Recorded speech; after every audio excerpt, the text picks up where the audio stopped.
Bihari.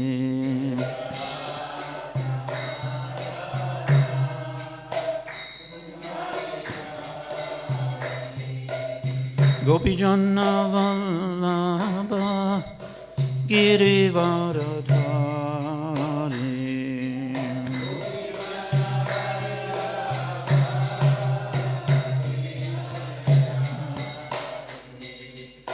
Gopijana Vallabha Girivaradhari.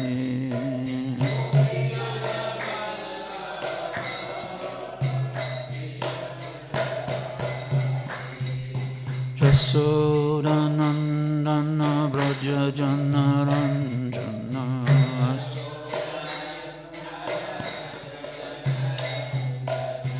Yasodanandana Braja Janaranjana.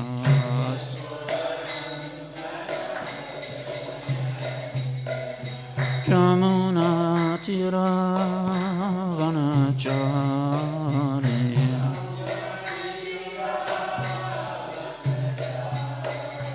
Jamuna Tira Vanachari.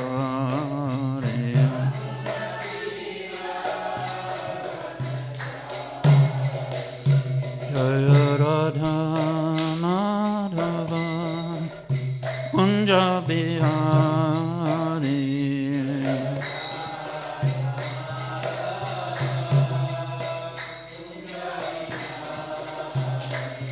Jaya Radha Madhava Kunja Bihari.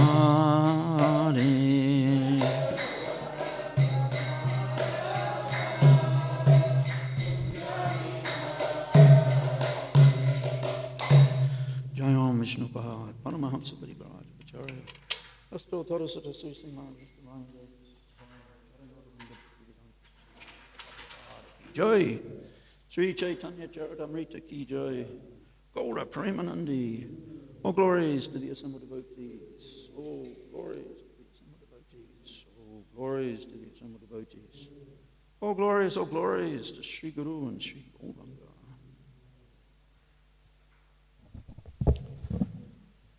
Jai Jai Sri Caitanya Jaya Nityananda.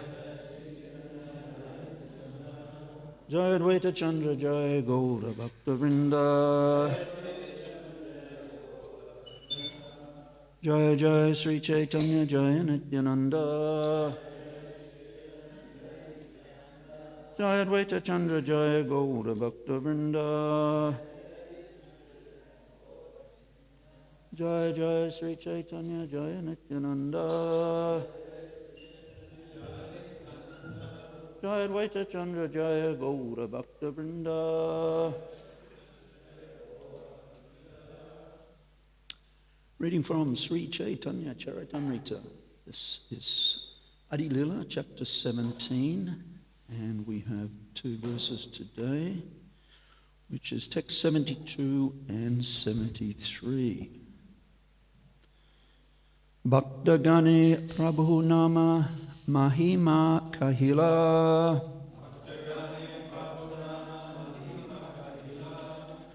Shuniya Paduya Tahan Artavada Kaila. Bhaktagane Prabhu Nama Mahima Kahila. Shuniya Paduya Tahan Artavada Kaila.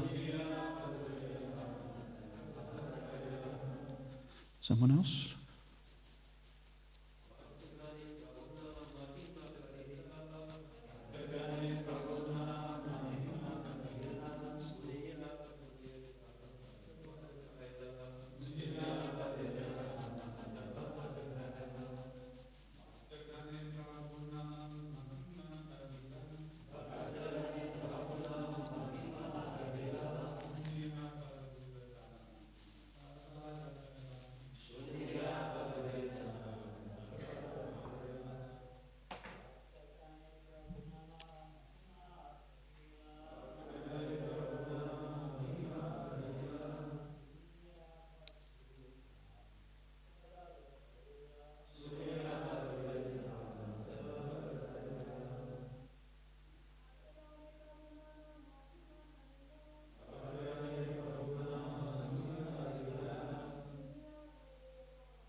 Bhaktagane, unto the devotees, Prabhu, the Lord, Nama Mahima, of the holy name, Kahila, explained, Shuniya, hearing, Paduya, the students, Tahan, there, Artavada, interpretation, Kaila, did. Translation. Once the Lord explained the glories of the holy name to the devotees, but some ordinary students who heard him fashioned their own interpretation. Text 73. Name stuti varashuni prabhura haila duke sabare nishedhila ihara na dekiya mukha. Translation and purport by Srila Prabhupada. When a student interpreted the glories of the holy name as a prayer of exaggeration, Sri Caitanya Mahaprabhu, greatly unhappy, immediately warned everyone not to see the student's face henceforward. Purport. When Sri Caitanya Mahaprabhu explained the glories of the transcendental potency of the Lord's holy name, the Hare Krishna Mahamantra, one unfortunate student said that such glorification of the holy name was an exaggeration in the Shastras to induce people to take to it. In this way, the student interpreted the glories of the holy name. This is called Artha Vada, and it is one of the 10 offences at the lotus feet of the holy name of the Lord. There are many kinds of offences, but the offence known as Nam Aparad, an offence at the lotus feet of the holy name, is extremely dangerous. The Lord therefore warned everyone not to see the face of the offender. He immediately took a bath in the Ganges with all his clothes to teach everyone to avoid such Nam Aparad. The holy name is identical with the Supreme Personality of Godhead. There is no difference between the person God and his holy name. This is the absolute position of the Supreme Personality of Godhead. Therefore, one who distinguishes between the Lord and his name is called a pasandi, or non-believer, an atheistic demon. Glorification of the holy name is glorification of the Supreme Personality of Godhead. One should never attempt to distinguish between the Lord and his name or interpret the glories of the holy name as mere exaggeration. Perhaps we can repeat this responsively. Once the Lord explained the glories of the holy name to the devotees, but some ordinary students who heard him fashioned their own interpretation. When a student interpreted the glories of the holy name as a prayer of exaggeration, Sri Caitanya Mahaprabhu, greatly unhappy, warned everyone not to see the student's face henceforward. Amagyanatimindasya Gananjana Shalakaya Chakshu Unminitam Jena Tasmai Sri Gurave Namaha. Mukam Karoti Vachanam Pangum Langhaite Gurim Yat Pripatamaham Vande Sri Gurum Dinatanam. Vande Sri Krishna Caitanya Nityananda Sahodito Gaudadaya Pushpapanto Chitro Sando Tamo Nido. I offer my respectful obeisances under the lotus feet of Sri Krishna Caitanya and Prabhu Nityananda. They are just like the sun and the moon. They have arisen simultaneously on the horizon of Gaudadesh, West Bengal, to dissipate the darkness of ignorance and thus wonderfully bestow benediction upon all. So welcome everyone, especially to our many guests here this morning. Thank you for coming. Hare Krishna. So 2 mornings a week, Saturday and Sunday, we attempt to discuss this wonderful medieval Vaishnava literature, Sri Caitanya Caritamrita. Perhaps some of you are familiar with this. Very wonderful. So we're going to begin by reciting one very famous verse, shloka in Gaudiya Vaishnavism. Nama Chintamani Krishnas Chaitanya Rasa Vigraha Puna Shudho Nitya Mukta Bina Twam Nama Namino. Beautiful Sanskrit words, very elegant, which our founder Srila Prabhupada admitted there are in many instances not fit comparisons in the English language, but he did his best. So I'm not going to attempt, though we may pick up some words in this verse, but there's a beautiful translation. I'm going to read it this morning. The holy name of Krishna is transcendentally blissful. It bestows all spiritual benedictions, for it is Krishna himself, the reservoir of all pleasure.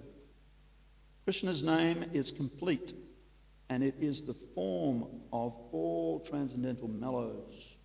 It is not a material name under any condition, and it is no less powerful than Krishna himself. Since Krishna's name is not contaminated by the material qualities, there is no question of it ever being involved with Maya. Krishna's name is always liberated and spiritual. It is never conditioned by the laws of material nature. This is because the name of Krishna and Krishna himself are identical. And that's originally found in the Padma Purana. And Rupa Goswami and our other Goswamis, they often quote this verse, a very significant verse in Gaudiya Vaishnavism. So there is another wonderful pastime, many wonderful pastimes, and we'll eventually read in this Caitanya Caritamrita. And this is the offense of Gopal Chakravarti. Chakravarti, like the word Maharaj, sometimes can mean emperor. And there are emperors in the Brahmin community, just as Maharaj can mean great king. Similarly, Chakravarti can also mean a very, very learned person. It's a Brahmin title, primarily. And there was one during the time of Mahaprabhu. There was the father and uncle of Raghunath Das Goswami, Hiranya and Govardhana Majumdar. And they were fabulously wealthy. And the only son in the family was Raghunath Das. And on one occasion, Namacharya Haridas Thakur was residing in that particular part of Bengal. And Hiranya and Govardhana Majumdar, they were of the habit of regularly inviting learned persons to discuss various shastras from different angles of vision. And they did this on this particular occasion, and they invited Namacharya Haridas Thakur to also speak, which he did. And Haridas Thakur said something which was very profound. And we brought along another. We were doing some research yesterday. This is a wonderful book by Srila Bhaktivinoda Thakur. This is an old photocopy. I'm sure it's in electronic version nowadays and hard copy. Harinam Chintamani. And it's a wonderful book on the offences, the 10 offences, which one should try to avoid in the chanting of the Hare Krishna Mahamantra. So on this particular occasion, Namacharya Haridas Thakur explained that just by the second of the three, the first is Namaparad. When one starts to chant, one's chanting undoubtedly, after many lifetimes of conditional life, will be offensive. The second stage is called Namabas, or the clearing stage. And the third stage is known as Shuddhanam, pure chanting.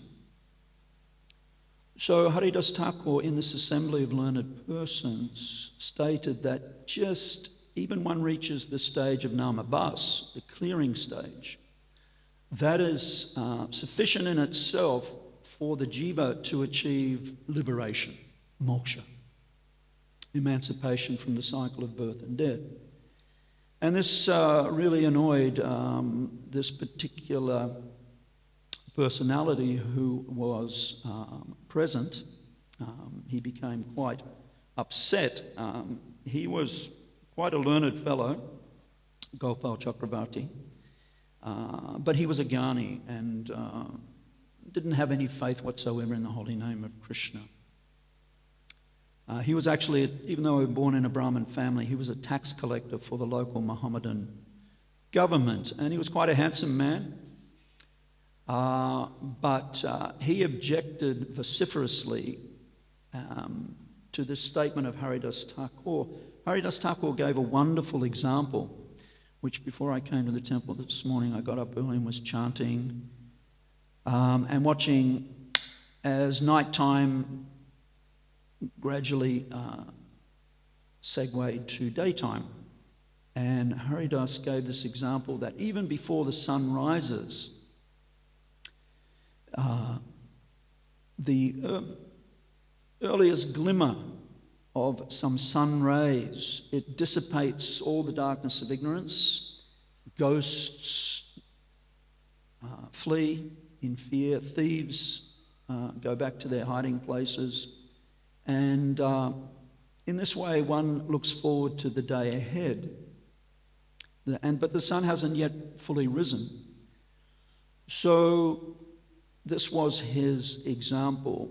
And Gopal Chakravarti, he became very upset, very annoyed.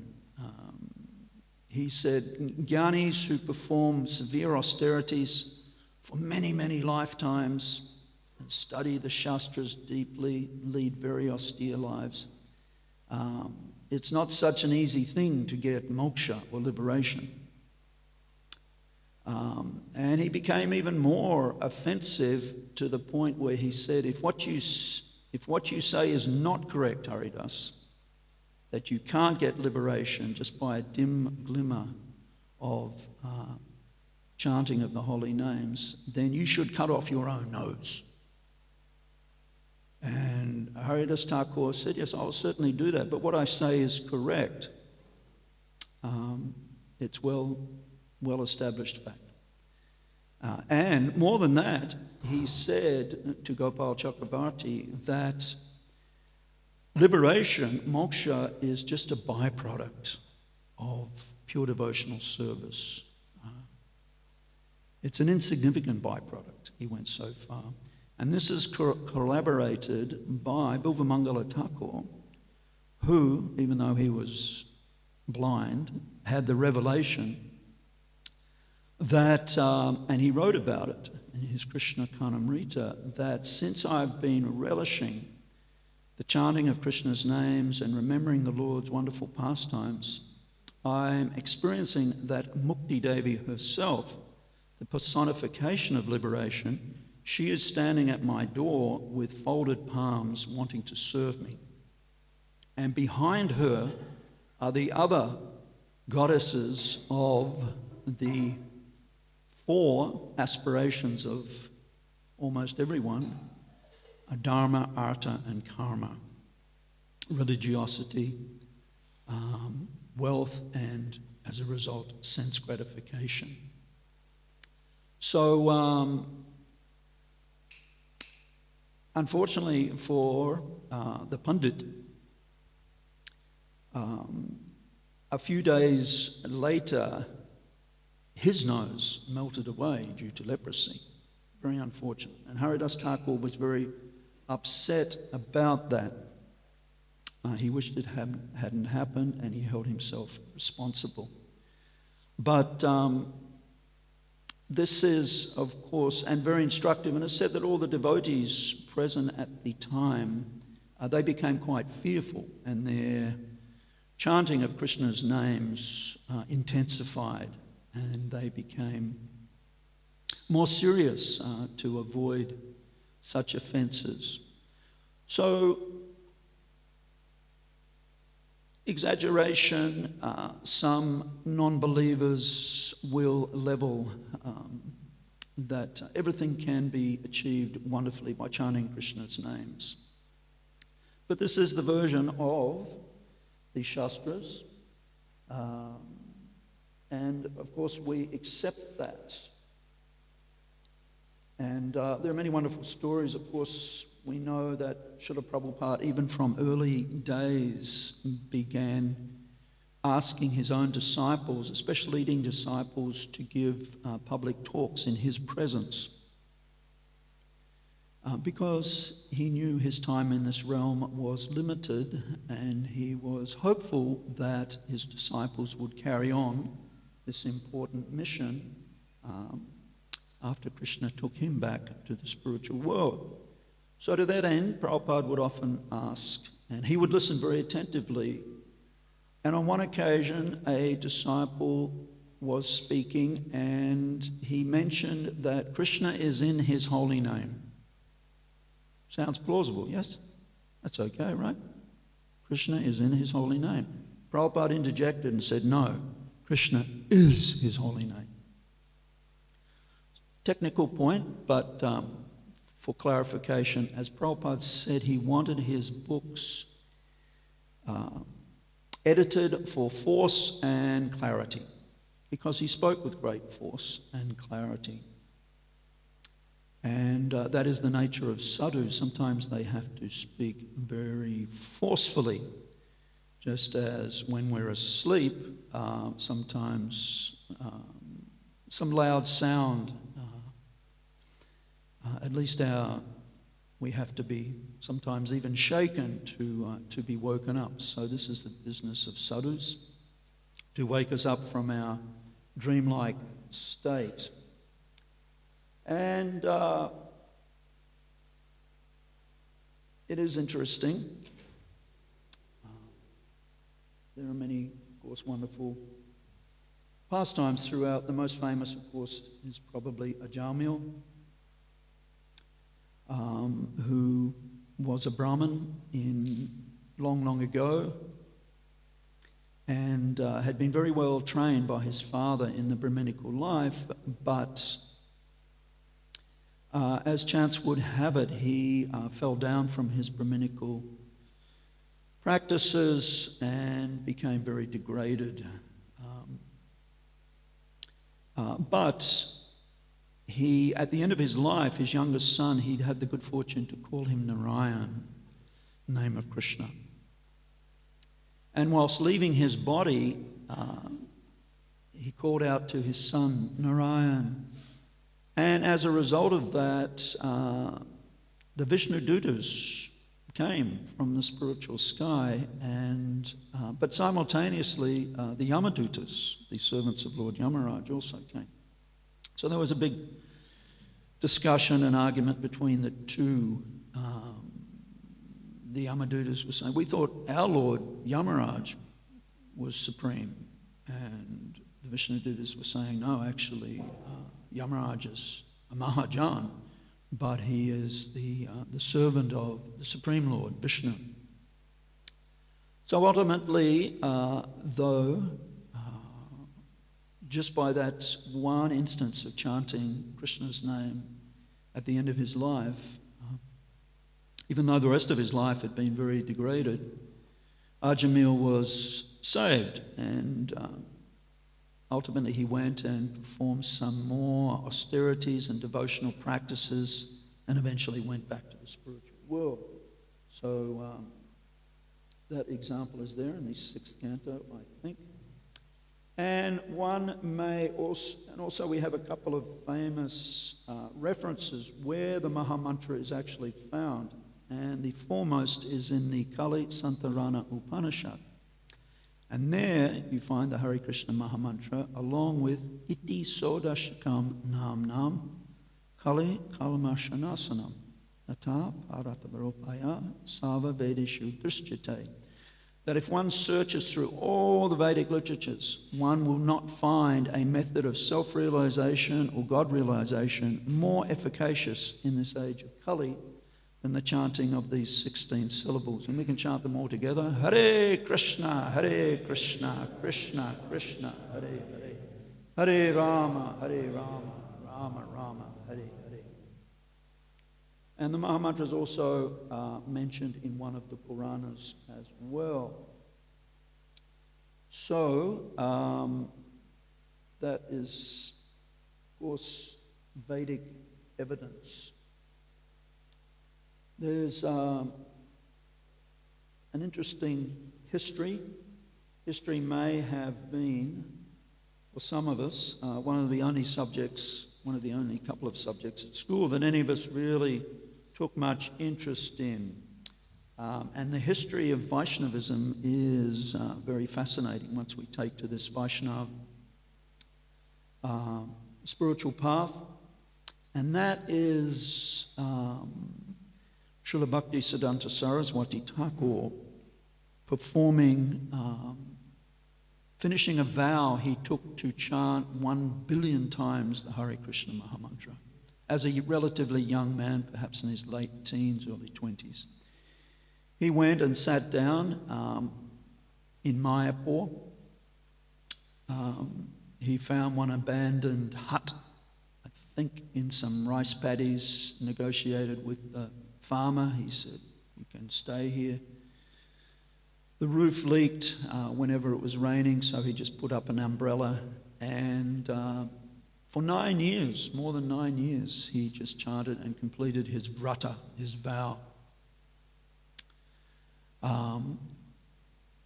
He wrote a 1.5-page poem, which is very famous in Gaudiya Vaishnavism. Begins with, the first stanza is Dushtamana, Tumi Kishera Vaishnava, Pratistara Tari, Nijanera Gari, Tava Harinam Kaivala Kaitavo. He says, "My dear mind, what kind of a Vaishnava are you? Simply for some false prestige and a material reputation, you are sitting in a lonely place chanting Hare Krishna. Surely this is all cheating."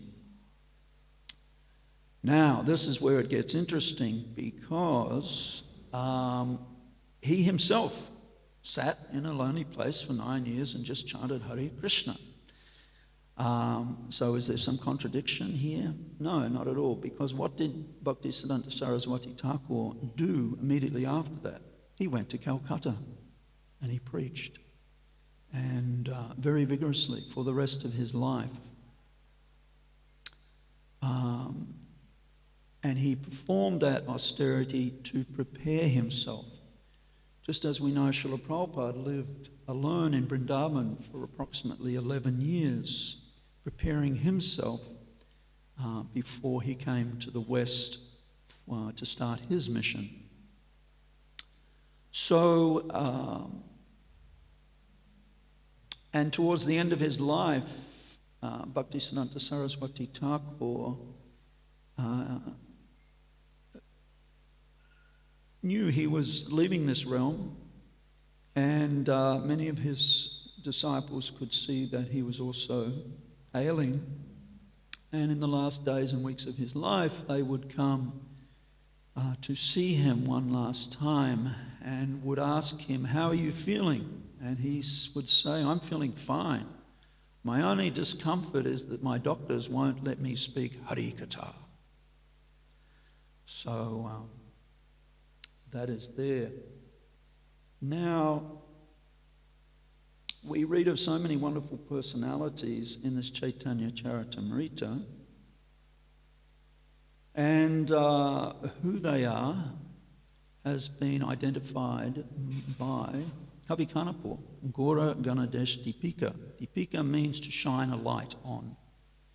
So, and in his Mangala Charanam to the book, Kavi Kanapur admits that how is it that he's deciding who's who amongst Mahaprabhu's associates who have descended with the Lord from Goloka Vrindavan, Vaikuntha planets, heavenly planets, or wherever. And he admits that he's using scriptural evidence, the opinions of others, and his own intuition to ascertain who is who. And of course we know that there are different pramanas. Pramana means proof or evidence. I was discussing a point of philosophy with a very learned devotee here some years back. And I mentioned something and he said, "What is your pramana for that?" And I had the pramana because I just read it the day before in Srila Sanatana Goswami's wonderful commentary on Brihad Bhagavad Amrita. So I gave it to him and he said, "Well, I'm not going to argue with Srila Sanatana Goswami, and one would be wise not to. He is our Sambandha Acharya, Sambandha Abhidaya and Prayojana." So Sambandha, Madan Mohan, his worshipable deity. Sambandha means relationship, rekindling our relationship, forgotten relationship with Bhagavan Sri Krishna. So the foremost proof or evidence, pramana, is Shabda Pramana, or spiritual knowledge which is eternal. There are three eternals: the Supreme Lord, the Jivas, and the Vedic literatures. They are described as apurushaya, which purusha means human, person. Apurushaya means not of human origin. So the Vedas, even though we can say, yes, they've come from Krishna, but just as Krishna and the Jivas, we are all eternal. So similarly, Vedic knowledge is always there. So that is described as the foremost of all evidences or proofs. But there are others, and Prabhupada mentions them, and they are described in different Bhagavatam, especially Manu Samhita, just to name a few, and other literature. So I just thought it might be interesting. I'll just mention some of them here. Different kinds of evidence by which reality may be known: revelation, perception, history, hearsay, and inference. But Vedic evidence, perception, and inference. If one wants to understand what is reality, one must consider the three kinds of evidence. Since hearsay is included in perception, Madhvacharya has said that the means of proper knowledge are three, among which Shruti or revelation is the highest. So, and that of course means knowledge coming down from higher authorities.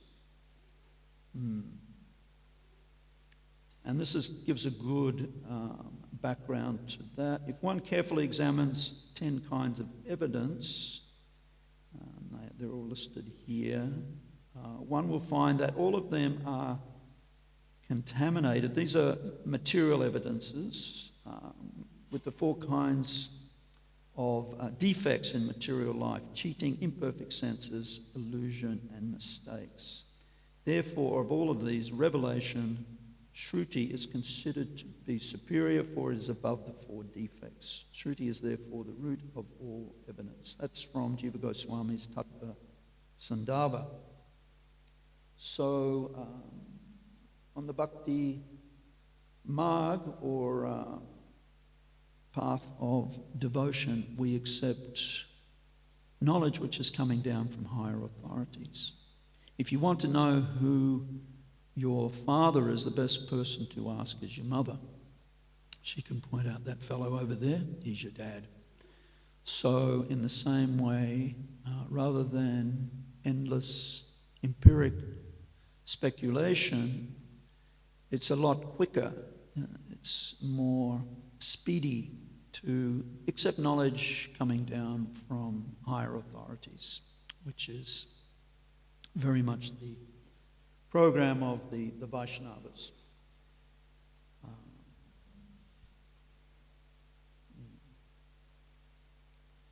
So,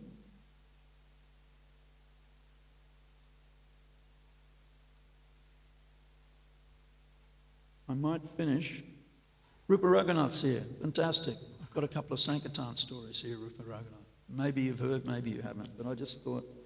And we have I noticed no sets have been sold yet, but we have, for any of our guests who may not have a set of Srimad Bhagavatams in your home, you can purchase at a very good price. Keep that in mind this morning, okay? Rupa Raghunath's here, be only too happy to show you how to do that, all right? And you can have the whole set of Srimad Bhagavatams in your home to relish. There's much we could say about that. But stay here, or if you don't have Srila Prabhupada's Bhagavad Gita in your home, you might like to take a copy of that with you this morning. Other smaller books are there as well. Just to give a little plug there, Rupa Raghunath Ji. But yes, we can remember some fun Sankirtan stories from the 1970s. I can remember meeting a young man on the street, and he wasn't interested in taking one of Srila Prabhupada's books because he told me he already had a guru. I said, oh, that's nice. That's nice. And he told me his guru was an avatar. And I said, oh, what type of avatar is he? And this man he said, well, I don't know. And I said, well, there are different types of avatars. Shaktyavesh avatar, Manvantara avatar, Guna avatar, Lila avatar, and so on. And he said, well, I don't know what all those names mean. And I said, well, who is he an avatar of?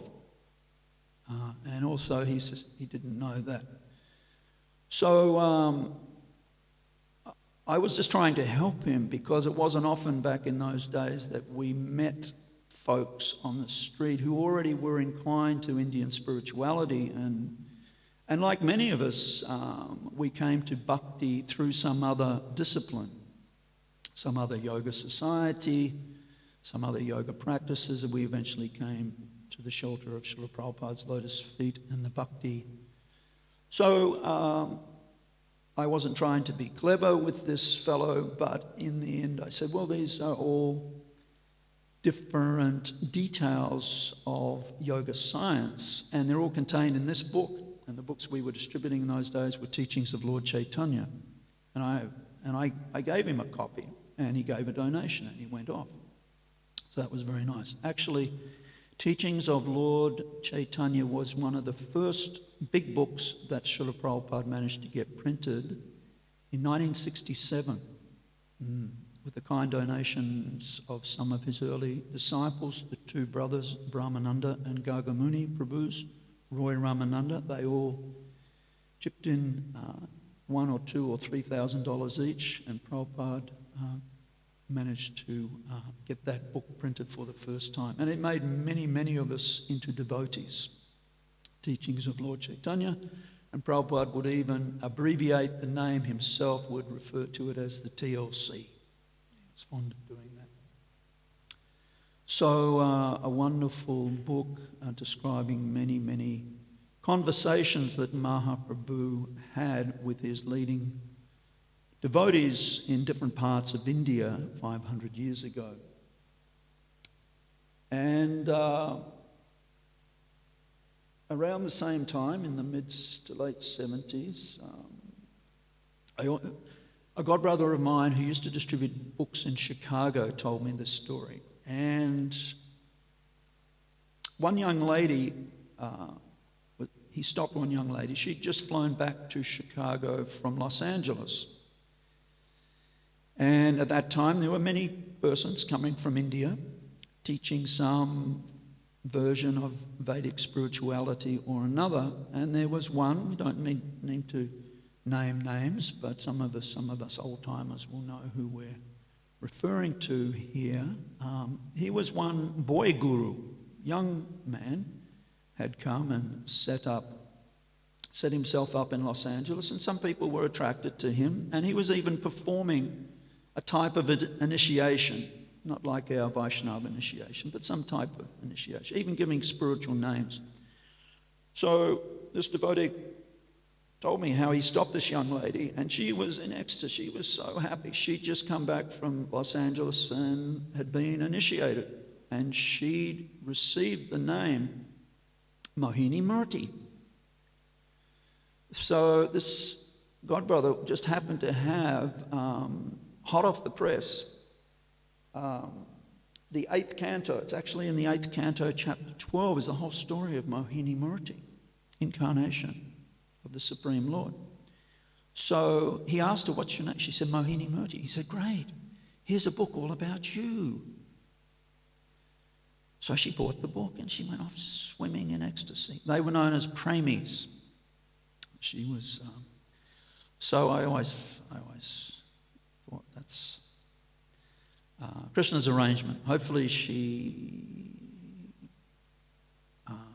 eventually became a devotee of Mohini Murti, the Supreme Personality of Godhead, after reading that book. So I might stop here, everyone. Thank you for your kind attention. Any questions, comments, or do we have a microphone? There's Bhakta mic here. We can hang on.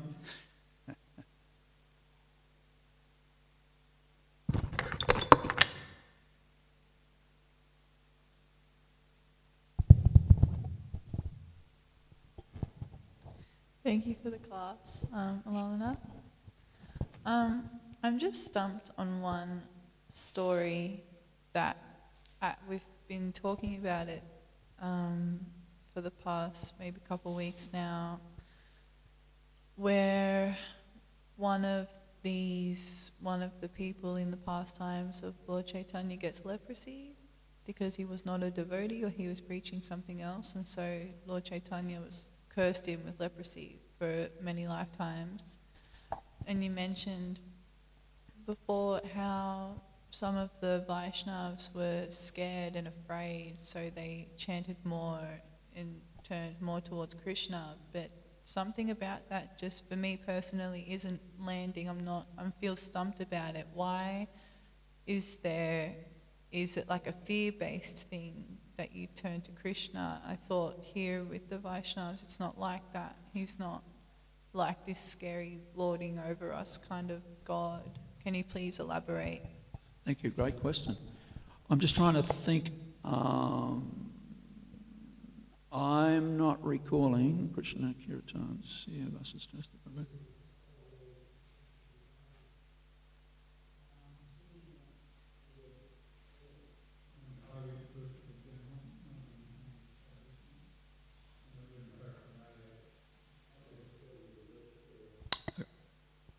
Yes.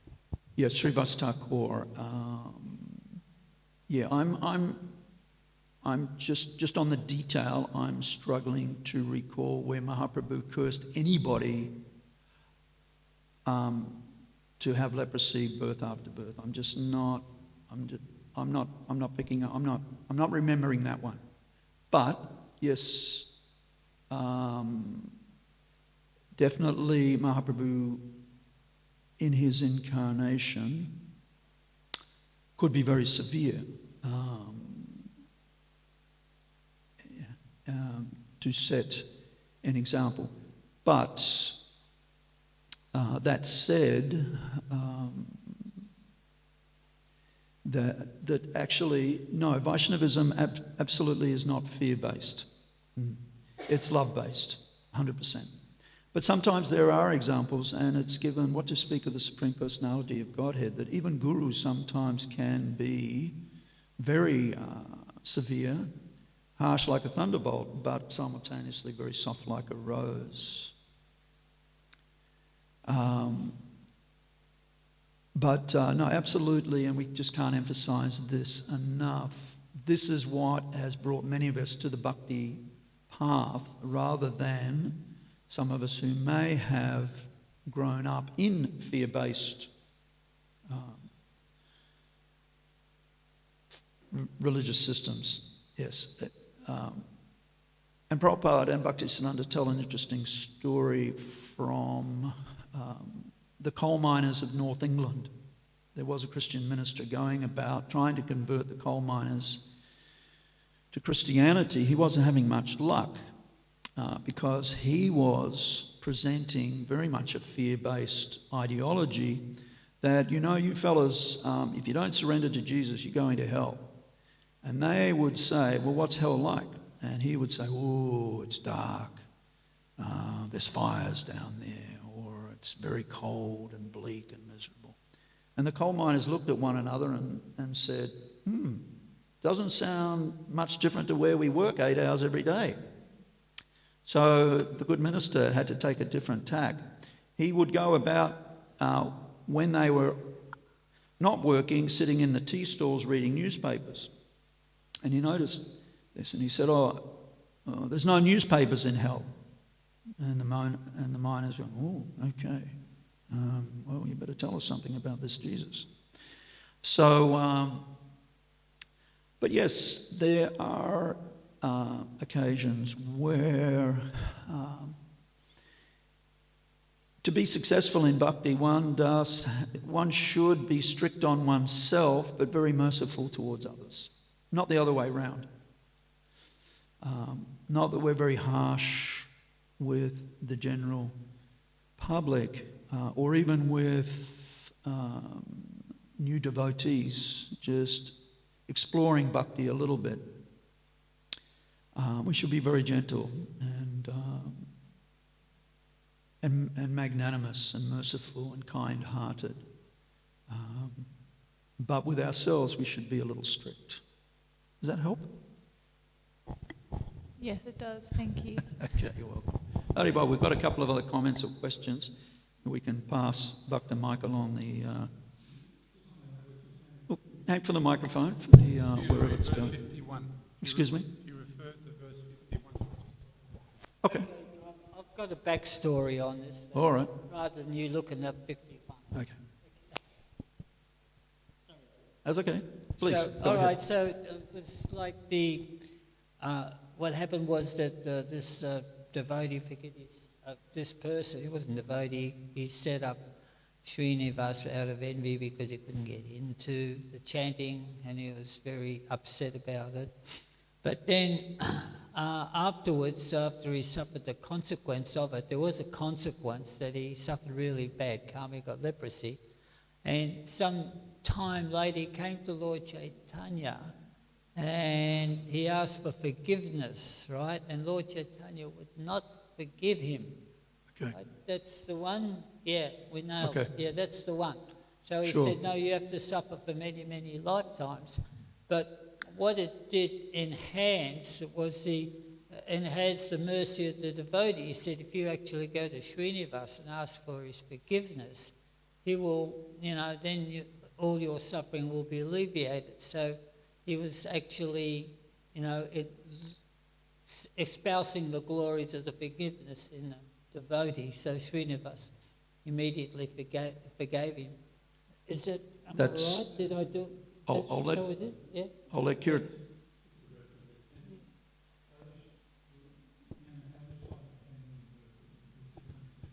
Okay.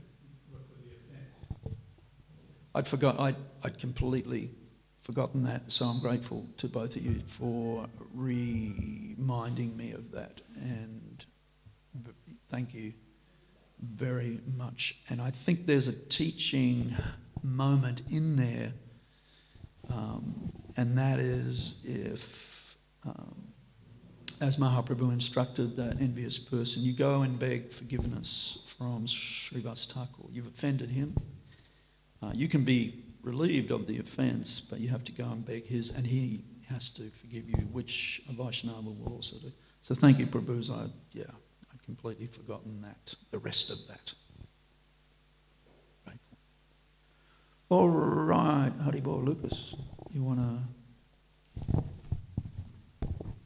I was just going to ask, you were speaking about the one with the Yamadutas and the Vishnu Dutas, and I've heard that for the atheists, when they reach death, that's when they have some contact with God. At the time of death, that's where they Lizard is God. I don't know whether that you've heard that before. Like God comes in the form of death for the atheists. Yes. But then the Yamadutas are going to take them at the time of death. So how does that work?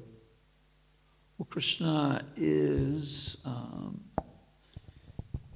he manifests in absolutely everything. So one of his manifestations is one of the biggest experiences for anyone, and that is changing the body. So you could say Krishna admits death, he is.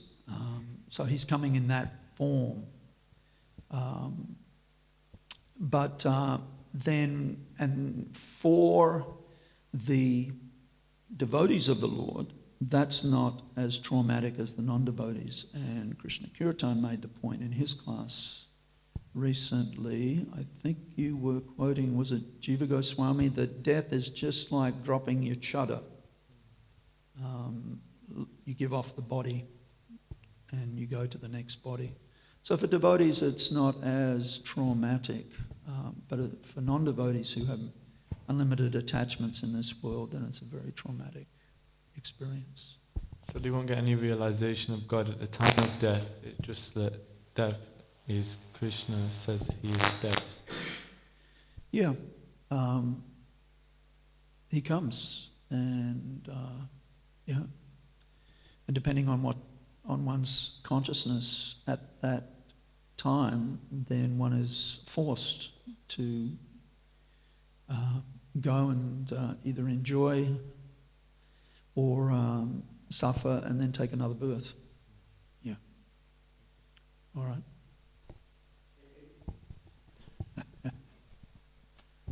In that regard, Prabhupada would sometimes give the example of the cat. The same cat will be death to the rat in her jaws, and to the kitten, yes, who she is favoured to, that is nurture and safety. But it's the same jaws of the cat, the same cat, so the same death experience of Krishna is different for the atheist and the devotee. One is nurtured and protected and carried to safety, the other is devoured. Helpful, Lucas? Yeah. Thank you. All right, everyone, thank you very much. Hare Krishna, Sri Caitanya Charitamrita ki jai.